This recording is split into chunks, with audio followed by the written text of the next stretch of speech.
El existencialismo parte de la idea de que lo que más hay que pensar es el existente que somos nosotros en términos subjetivos, personales e individuales. Ahora, esto no es gratuito, porque lo que quiere decir es que nuestra existencia no se agota o no se puede agotar en términos objetivos y puramente intelectuales o racionales. Esto no significa que una visión objetiva de la realidad y racional sea carente de valor o utilidad, sino que la riqueza del individuo va más allá de los términos netamente objetivos. Algo que veremos más a profundidad, pero les adelanto como ejemplo, es piénsense ustedes, alguien que haya perdido a un ser que ama así profundamente, y llega alguien con un axioma netamente racional, objetivo, y le dice, todos deben de morirse, o ¿de qué te sirve llorar? Lo consideran un necio, un supremo incomprensivo, porque en algunos puntos la objetividad o incluso el ciencismo podría llegar a un punto de incompleta comprensión de la riqueza de lo humano. Es decir, que lo que sea nuestra existencia rebasa más allá de los límites de nuestra comprensión en términos objetivos, porque no hay sistema filosófico ni racional que pueda aprender la vida, porque no importa, y esto es lo que es fundamental para este curso, que sea la ética para Schopenhauer, para Kant, para Unamuno, para cualquier pensador, sino que es la ética para mí. ¿Qué es la filosofía para mí? Está bien tener fuentes e influencias, pero al final, en último término, cuando estemos enfrentándonos ante la vida, lo que más va a importar va a ser cuál es nuestro punto de vista personal e íntimo. Y eso es intransmitible, y eso es algo que es casi nuestro secreto. Y bueno, y lo importante es generar una reflexión, no solamente diseminar información, porque, o sea, por ejemplo, los terraplanistas, ¿no? Los terraplanistas existen. Eso significa dos cosas. Una, que hay libertad de discurso y libertad de expresión, que eso es algo muy bueno, pero algo malo es que el sistema educativo, en segundo lugar, nos ha fallado, o les ha fallado más bien, porque la educación no solamente consiste en diseminar información, sino también en generar un criterio propio que les ayude a pensar a otros. O sea, ¿por qué en vez de pensar que el Sol y la Luna son esféricos y Marte, Júpiter, todos los planetas son esféricos, excepto la Tierra, piensan que es plana? Deberían incluso buscar pruebas para justificarlo. Pero bueno, esa es una crítica para decir que si bien los posmodernos piensan eso, que hay una infinidad de interpretaciones de la realidad, lo cual es cierto, hay una infinidad de interpretaciones de la realidad, lo que podríamos criticar es que no todas las interpretaciones de la realidad son válidas, algunas son muy incorrectas, algunas son absurdas, algunas no tienen pies y cabeza. Por eso es importante que al menos nuestros puntos de vista más personales o que creemos más valerosos estén mayormente rumiados, como diría Nietzsche. Y eso, porque en el fondo todos tendremos puntos ciegos sobre nosotros mismos o sobre la existencia o sobre alguna parcela de la realidad, pero la riqueza de pensarnos a nosotros mismos es algo muy valioso. Cada vez que nosotros ahondemos más en el misterio de conocernos a nosotros, es un viaje fascinante. Y bueno, y esto por mencionar unas cosas que vamos a ver. Entonces, la clase de hoy es netamente introductoria y lo que más me interesa es mencionarles algunos ejemplos de lo que considero una forma de comprensión existencialista del mundo y de la realidad. Esto con el fin de aproximarnos a lo que realmente quiero decir con existencialismo. O sea, por ejemplo, pensar ser unamuniano, que se refiere al pensador Miguel de Unamuno, no significa estar total o completamente de acuerdo con sus ideas y sus pensamientos. Es normal que si se reúnen un montón de personas haya divergencia de pensamientos. Es más que normal. La cosa es que ser unamuniano sería hacerse un Unamuno, ser un Unamuno. ¿Cuántas veces yo al leer Unamuno no me he encontrado tanto con un intelectual o con un filósofo, sino con un alma? No con un sabio, sino con un hombre de carne y hueso. Y he revivido con él en Salamanca y me he dicho, pues este también he sido yo. Y esta es la visión del existencialismo, apropiarte existencialmente de una postura. Otro ejemplo que podría darles es el de Nietzsche, cuando leyó el poema de Luz Salomé, quedó enloquecido. Luz Salomé sería ahorita considerada como una especie de femme fatal, clase alta, intelectualizada, y más o menos algo así como a los 3 días de que Nietzsche conoció a Luz Salomé, le dijo a su amigo Paul Rey, el poeta, que le dijera a Luz Salomé que si quería casarse con él, algo así, que ahorita lo veríamos como patético, ¿no? Y yo qué sé. Pero que a Nietzsche le volvió loco. Hay un poema que se llama Oración a la vida, y que es de Luz Salomé, y que empieza más o menos, pero que yo creo termina de una forma fenomenal, que dice así, le dice a la vida, ya no tengo felicidad que darte. Entonces la vida le responde, pues dame todos tus sufrimientos. Y esa es una forma de aproximarse existencialmente a la vida, es decir, tomar lo bueno y no tan bueno de la vida y a partir de ello afirmarte y crecer. No importa el punto donde estés, tú puedes crecer y afirmarte. Otro ejemplo existencialista es el de Viktor Frankl. El de Viktor Frankl fue el padre de la logoterapia, es la tercera escuela vienesa más grande de psicología. Él fue un judío que estuvo en los campos de concentración nazi. Mientras estaba ahí, mataron a su esposa embarazada, a sus padres, su obra, nadie la conservó, la destruyeron. Todos los días lo golpeaban, lo insultaban, le decían un montón de sandeces. Entonces estaba en condiciones infrahumanas y todo el día lo único que le daban de comer al día era un caldo de sopa aguado y eso era todo. Era normal, yo creo que cualquiera se deprimiría ahí y la mayoría se deprimía, moría, se dejaba morir al menos. Y entonces, en un momento en que alguien robó un costal de papas para no morir de inanición en el campo de concentración, el capo del barrancón, sabiendo que Viktor Frankl era un psicólogo, le instó a algunas palabras de aliento. Viktor Frankl confiesa que no siempre tuvo la fuerza anímica para influirles esperanza a los otros, pero en ese momento juntó toda la energía vital que pudo y entonces, tras un día de ayuno que les pusieron y quitándoles la luz, citó a Nietzsche y dijo, lo que no acaba conmigo me hace más fuerte, y ningún poder de la tierra podrá arrancarnos lo que hemos vivido. Todos los que estamos en el campo de concentración sabemos que la suerte cambia de un día a otro, no sabes qué te espera el destino. Y cualquiera que crea en un Dios o en un ser espiritual sabrá que el sentido no se agota nunca, bajo ninguna circunstancia. Porque lo único que realmente temo es no ser digno de mis sufrimientos. Cuando regresó la luz, se acercaron los compatriotas de sufrimiento a agradecerle con lágrimas en los ojos. De nuevo, una respuesta a una condición psicológica, una respuesta filosófica de cómo afrontar la vida. O sea, imagínense usted ser ese personaje. Yo no sé cuántos héroes dormidos habrá tenido en su pecho, ¿verdad? Que habrá resucitado en aquel momento Viktor Frankl para decirles, lo único que temo es no ser digno de mis sufrimientos. Y lo que no acaba conmigo me hace más fuerte.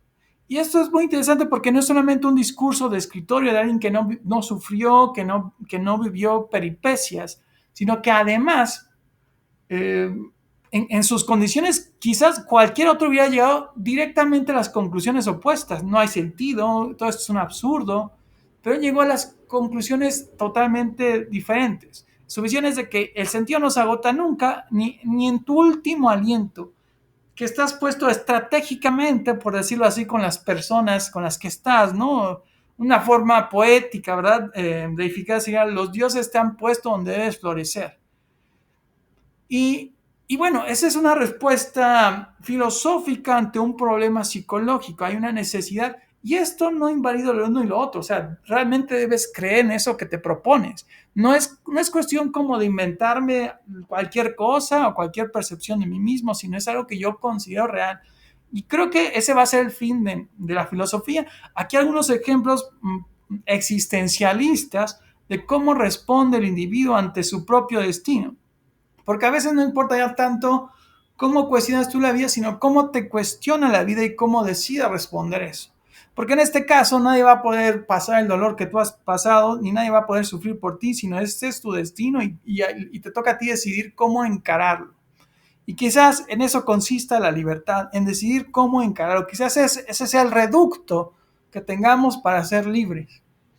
Todas estas visiones psicológicas y a la filosofía como una respuesta, lo pongo porque si bien la filosofía igual no te hace feliz, pero si puede procurarlo estaría bien, pero al menos que te dé una respuesta profunda o sentida sobre ti mismo. Y eso es algo que todos tenemos, porque todos en algún momento, ya sea que con la música o hay algo dentro de nosotros que siente profundamente algo, siente algo eterno, algo que se escapa a las palabras y que nos hace llorar y que nos mueve, y eso es parte de la vida, y eso es parte de lo que es ser humano. Entonces todos tenemos una filosofía profunda que brota de nuestra vida porque somos seres vivos. Y es que yo creo que en el fondo es muy rico conocerse.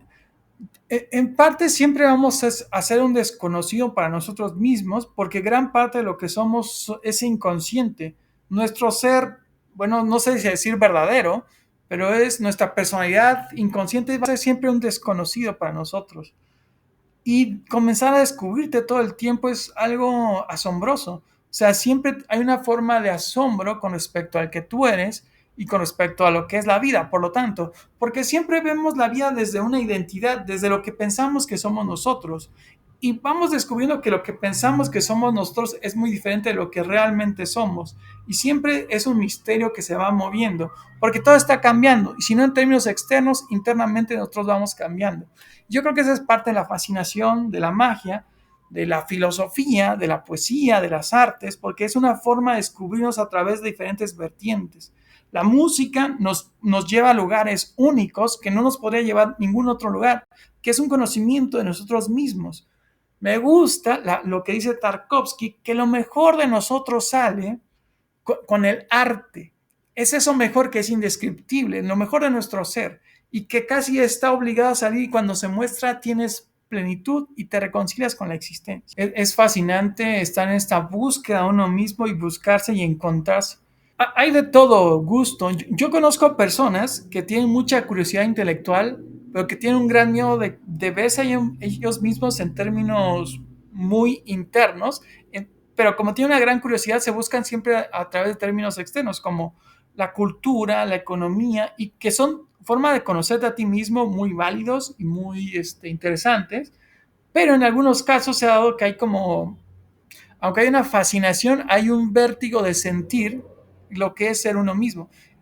Lo menciono como un fenómeno que a mí me llama mucho la atención, porque yo soy como directamente lo opuesto, aunque me fascina y me gusta mucho saber en términos económicos y culturales qué es lo que somos, porque al final es conocimiento de nosotros, reflexionar a ti acerca de ti mismo a través de tus estados psicológicos, filosóficos o más internos, pues es lo que da el eje, ¿no? Y a mí creo que encontrarte con esa cara tan íntima de ti mismo que te deja a veces sin palabras, o incluso hay veces que tienes uno miedo de encontrarte contigo mismo, con lo que sea que eres, porque tienes miedo de desconocerte o de conocerte y saber que tu vida no va a encajar igual.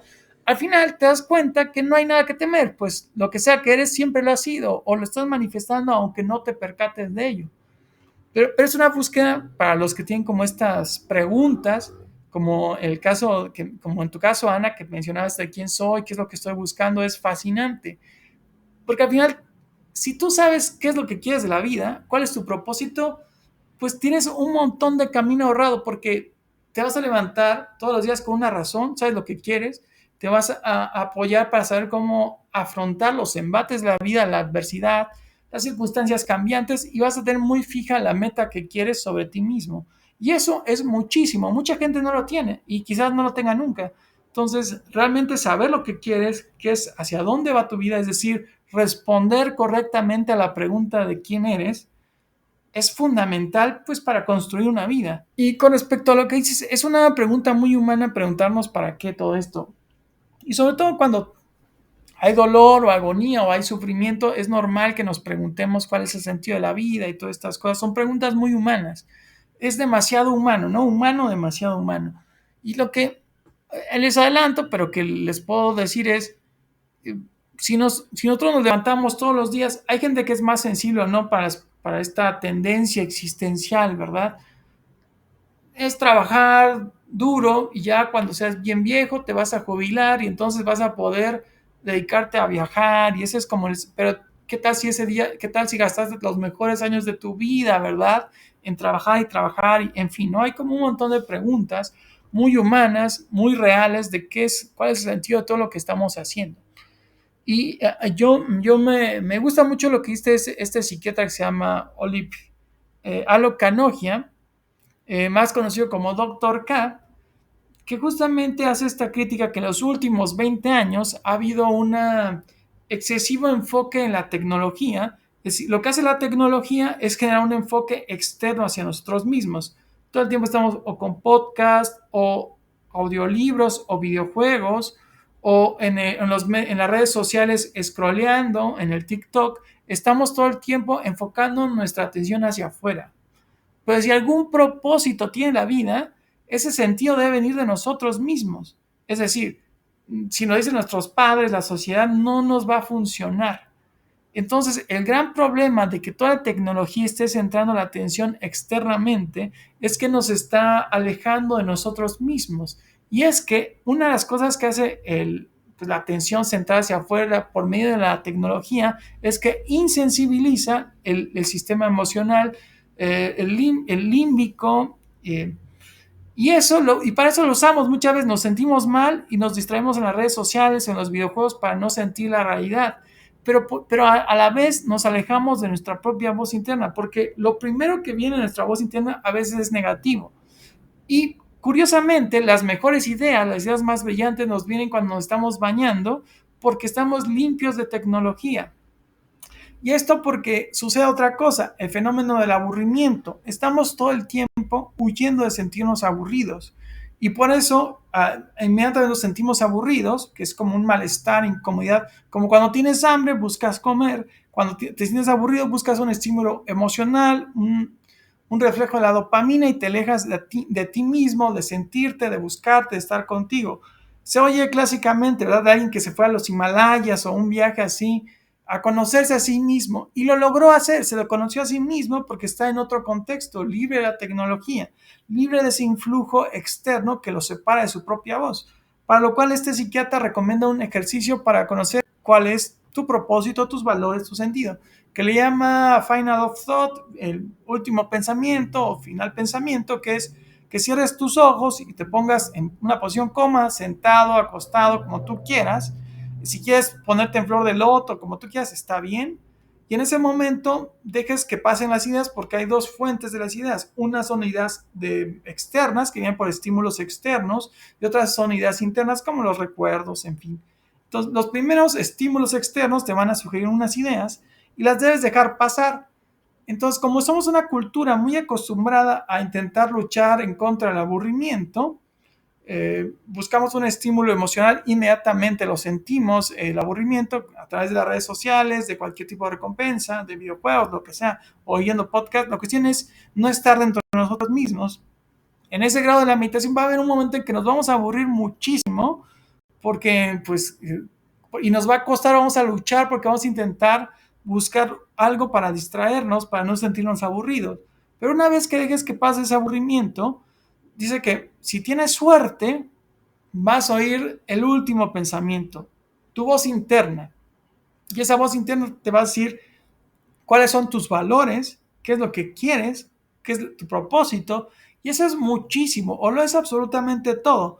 Porque si ya sabes lo que quieres, cuáles son tus valores, pon tú que tus valores son más, no sé, tú prefieres más dar a otros algo, la bondad, ¿no? Entonces ya sabes cuáles son tus valores, o cuál es tu propósito, o cuál es tu sentido.